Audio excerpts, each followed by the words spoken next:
Today, one of our students, Ms. Harshia, got selected as a data analyst in one reputed company. So now she is going to share her interview experience. So congratulations, Harshia, for getting placed as a data analyst. Okay, so could you please share your interview experience with this? How was the interview, and from which are the questions they were asked more questions? Would you please share those details with us? Hi, na పేరు హర్షియ and I am from Andhra Pradesh. My qualification is MSc Statistics at Sri Venkateswara University in the year 2023. నేను 4 months back బెసైన్ టెక్నాలజీలో data analyst course కోసం అని join అయ్యాను.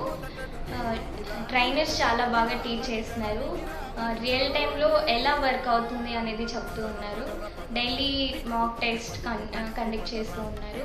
ఒక్కొక్క course అయిపోయిన వెంటనే mock interviews చేసి షార్ట్ లిస్ట్ చేస్తూ ఉన్నారు. ట్రైనర్స్ మాత్రం చాలా బాగా టీచ్ చేస్తున్నారు. కోర్స్ కంప్లీట్ అయిన వెంటనే బెసైన్ టెక్నాలజీ మేనేజ్మెంట్ టీం వాళ్ళు ఇంటర్వ్యూ ప్రాసెస్ స్టార్ట్ చేశారు. నాకు షెడ్యూల్ చేసిన ఫస్ట్ ఇంటర్వ్యూలోనే నేను డేటా అనలిస్ట్గా జాబ్ వచ్చేసాను. Thank you so much for Besant management team for making my dream true.